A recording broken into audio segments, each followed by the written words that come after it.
Ant. No, no era un tipo callado, era una tumba.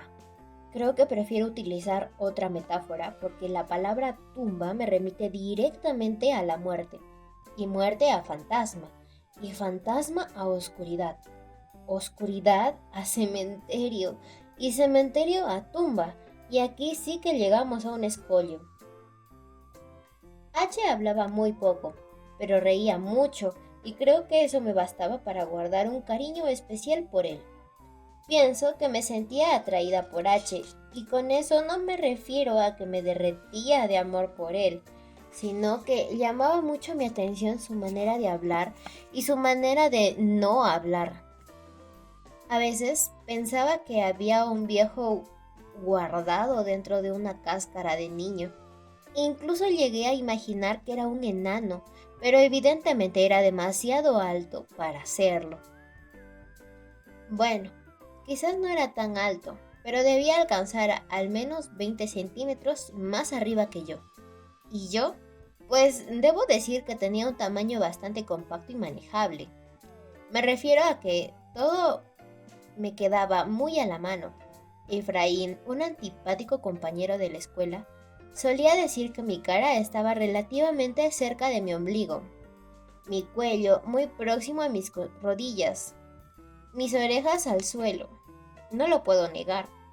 Yo era de las pequeñas del curso, la número 2 de la fila. Desde siempre fui tamaño mascota. Conservo todavía los disfraces que usé en las fiestas especiales cuando estuve en el jardín de infantes. Jamás pude ser princesa o bruja o rey mago. Siempre me tocó hacer de ratón, abeja o pollito, sin olvidar el estúpido disfraz de pulgarcito que me otorgó el apodo durante algunos meses. Al ver una fotografía en el álbum, recuerdo indignada que en una de las presentaciones del jardín de infantes, H hizo de príncipe y tuvo que besar a la pesada de Andrea y hacía de Blancanieves, mientras yo miraba el romántico espectáculo disfrazada de enano gruñón. H era además muy delgado y llevaba el cabello cortísimo. Tenía dos ojos, una nariz, una boca y dos orejas.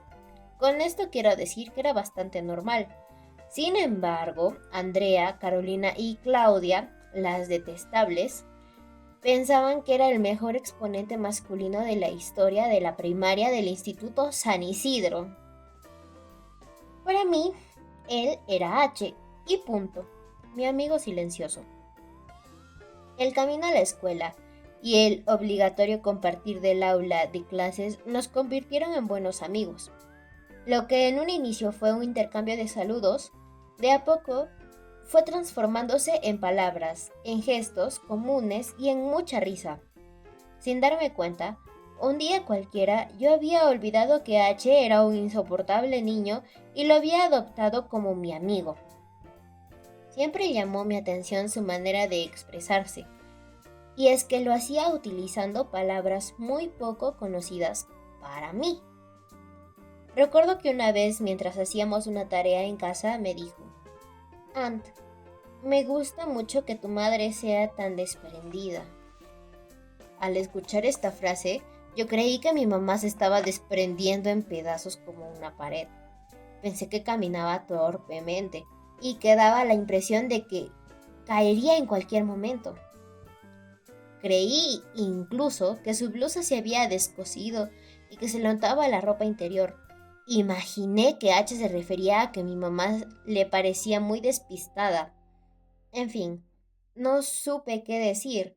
H me miró y concluyó: Quiero decir que tu madre es muy generosa, Ant. Sí, H me hablaba con palabras muy difíciles y a veces me sentía tan avergonzada que evitaba preguntar sus significados para no lucir tan ignorante. Pero hubo algo que no debí dejar pasar. Nunca cuestioné su manera de llamarme. En un inicio llegué a pensar que lo decía de cariño, Incluso me parecía original. Todos me llamaban Tony, pero H era el único que había decidido llamarme Ann. Cuando caí en cuenta de su patraña, fui hasta su casa y toqué la puerta. H abrió y antes de que pronunciara ninguna palabra, irrumpí con un ofensivo griterío. ¿Sabes lo que es esto?, le pregunté, mientras le enseñaba un pequeño libro. Sí, dijo inmutable. Es un diccionario inglés-español. Pues sí, ¿y sabes lo que encontré en la primera página? La letra A, supongo. Lee aquí, soquete. Dice ant, hormiga. Tú lo sabías, ¿verdad? Lo sabías y te burlabas de mí. Y yo como idiota celebraba tu originalidad. Incluso he firmado en mi pupitre como ant, sin saber que me estabas tratando como a un bicho. Te odio. Fue la primera vez que vi a H reír escandalosamente mientras repetía la palabra hormiga. Hormiga. Bien, dijo entre risas. No me parece del todo descabellado. Eres pequeña, delgada e hiperactiva, pero creo que si elegiste ese camino deberías investigar un poco más, Ant. No me vuelvas a llamar Ant, bicho malagradecido. Bicho, bicho, bicho, bonita palabra, me gusta. Salí como un trueno de casa de H y pensé que esa sería la última vez que hablaría con él. Solo que algo retumbaba en mi cabeza. ¿Qué quería decir con investigar un poco más? En todo caso, pensé que más me valía olvidar aquel episodio si no quería arruinarme el resto de la vida. Pero no lo logré fácilmente. Aquella tarde estuve a punto de llorar de pura rabia. Me sentía decepcionada. Luego de haber accedido a compartir mi territorio, mi calle, mi parque, mis historias con H, descubría por pura casualidad que se había burlado de mí. Si ese diccionario inglés-español no se hubiera cruzado por mis manos, jamás habría entrado en él. No habría rondado por su primera página en las que aparecían las letras negritas como las hormigas, la horrorosa palabra ant.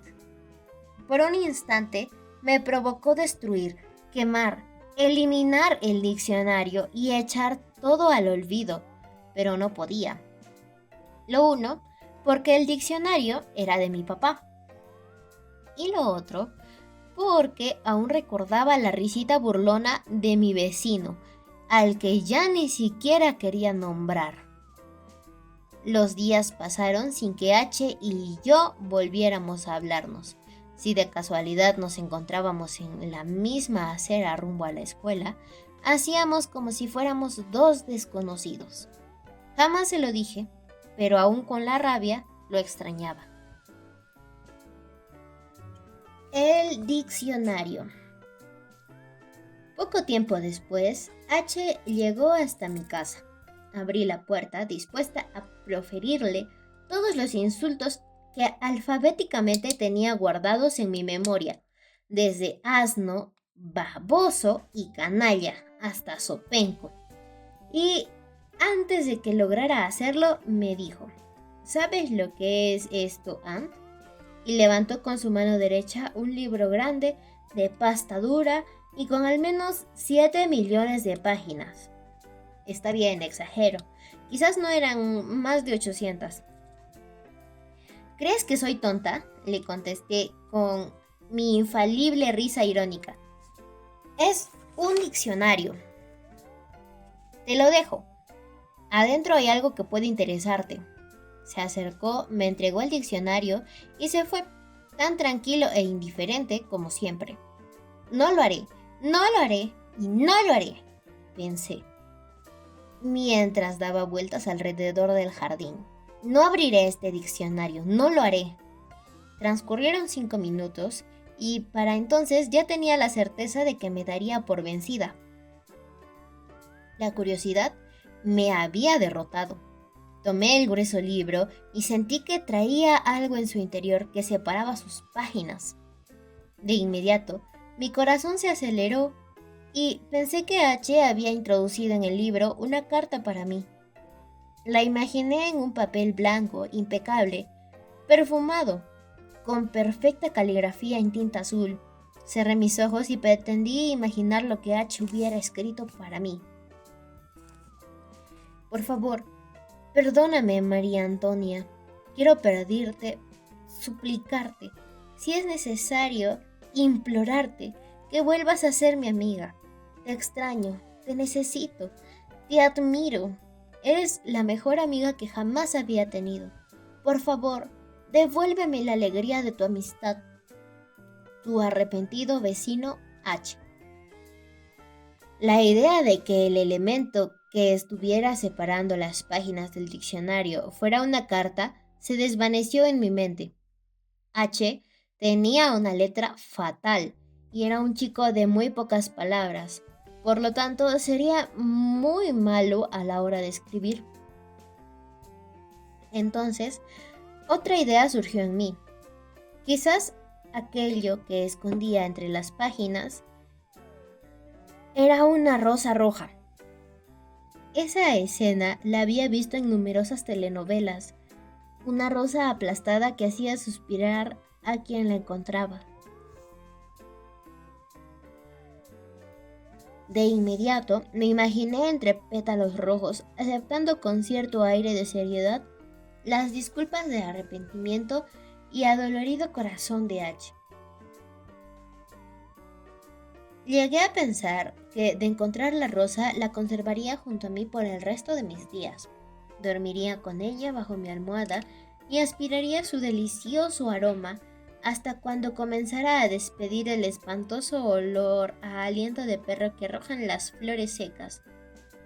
Y pensé que si alguien alguna vez me preguntara ¿quién te regaló esa rosa, Tony?, yo sonreiría adoptando el papel de mujer muy importante, contestaría como en las telenovelas. Es un secreto, no te lo puedo decir. También esta idea se esfumó. H era demasiado ecologista como para cortar la flor de una planta. No niego que esta última reflexión me provocó cierta tristeza, pero también un gran alivio. Me refiero a que si el espíritu ecológico de H lo convertiría en un chico incapaz de cortar una rosa para mi suerte, tampoco se atrevería a aplastar dentro de un diccionario a una lagartija o a una araña. Mis posibilidades de encontrar alguna prueba romántica del arrepentimiento proveniente de H casi desaparecieron hasta que otra brillante idea me asaltó. ¿Cómo no se me había ocurrido antes? Un tipo tan corto de palabras seguramente recurrió a una tarjeta de las que venden en los centros comerciales y aquellas que ya traen los mensajes escritos. Pensé emocionada. Con el libro todavía cerrado entre mis manos, intenté imaginar cómo sería la tarjeta. Quizá llevaría la ilustración de un osito o de un perrito o de un gatito o de un pajarito o de un elefantito o de un basta de boberías. Sentí que tanto diminutivo me provocaba náuseas. Preferí imaginarla con una fotografía, tal vez un atardecer con sol, mar y con una frase sobre la arena que dijera simple y llanamente perdón. Como siempre, anduve muy lejos de la realidad. Cuando abrí el diccionario, encontré un palo de helado que hacía las veces de separador de páginas. Muy emocionante, ¿no? Muy divertido, ¿no? Muy ingenioso. Sentí nuevamente que la furia invadía cada uno de mis 132 centímetros de estatura. Estuve a punto de salir de casa y lanzar el pesado libro de 1,5 kilos contra la ventana de la habitación de H. Pero, por suerte, la cordura me contuvo y subí rápidamente las gradas hasta llegar a mi habitación. Cerré la puerta y me dispuse a descubrir qué rayos quería H que investigara en el diccionario de la lengua española. El palo de helado marcaba la página 52 y una mancha de chocolate había caído sobre la palabra anticuario. Revisé detenidamente todo el listado de palabras que aparecían en esa página. Anticipar, anticuado, anticuario, anticuerpo, antídoto, antifaz, antipasto, antipático, antojo, antología, antorcha, antuario. En fin, no me sentí capaz de comprender el mensaje. Todo tipo de barbaridades cruzó por mi mente. ¿Será que H me quiso decir que le parezco antipática? ¿Será que se le antoja burlarse de mí? ¿O quizá le parezco tan fea que me sugiere usar un antifaz? Poco faltó para que me volviera loca al tratar de atar los cabos sueltos que me condujeran a descubrir el mensaje oculto que H me había entregado. Y llegué a pensar que se había equivocado y que en lugar de las 52 debió marcar una página anterior, la 46, porque en ella aparecía claramente la palabra amor. Leí pausadamente su definición como intentando una salida a mis dudas sobre la intención de H. Amor, de lat amor oris, SM. Conjunto de fenómenos afectivos, emocionales y de conocimiento que ligan una persona a otra o bien a una obra, objeto o idea. Sí, está bien. Había escuchado a los mayores que el amor era complicado, pero nunca imaginé que lo fuera tanto. Aquella tarde decidí que jamás me enamoraría de nadie, porque me desagradaba imaginar que alguien pudiera provocar en mí fenómenos afectivos. Por suerte, unas líneas más arriba del complicado amor, encontré la palabra amistad, y su significado me devolvió el aliento. Amistad, del latín amicitia, relación afectiva y desinteresada entre personas. Aquella noche me acosté con la cabeza repleta de ideas y palabras. Solo una cosa me hacía falta: claridad. A la mañana siguiente, a las 6:15, puntual como casi siempre, salí rumbo a la escuela. H apareció de inmediato y me dijo: «Hola, Ant». «Hola», contesté, y a partir de entonces permanecí en silencio durante varios minutos. Antes de que llegáramos a la escuela, me detuve en el parque de los eucaliptos y le dije: «Traje tu diccionario para devolvértelo, H. Lo siento, no encontré aquello que tú piensas que me podía interesar». Saqué el pesadísimo libro de mi bolso y lo puse sobre sus manos. Él me miró y no dijo nada. Se sentó en la banca y comenzó a pasar las páginas lentamente. Después detuvo su dedo índice en una palabra y me pidió que me acercara y me dijo: «¿Sabes qué dice aquí?». Me incliné y leí en voz alta la palabra anturio. «¿Sabes lo que es?», me preguntó. «No». «Es una flor, como esas», dijo señalando a un sector del parque donde había cientos de unas hermosísimas flores de color rosado. «Ah», respiré aliviada. «Entonces lo que quieres decir es que soy como una hermosa y delicada flor silvestre». H colocó abruptamente la palma de su mano sobre mi boca, impidiéndome que continuara con mi discurso, y muy firme me dijo: «La palabra anturio comienza con ant. Lo que quiero decir es que tu nombre puede ser una hormiga o una flor. Tú eliges. Yo solo espero que siempre elijas aquella que sea mejor». De vuelta a casa, esa noche volví a revisar en mi pequeño diccionario todas las palabras que iniciaban con ant. Y luego de pasar muchas páginas, pensé que amigo debería escribirse con H.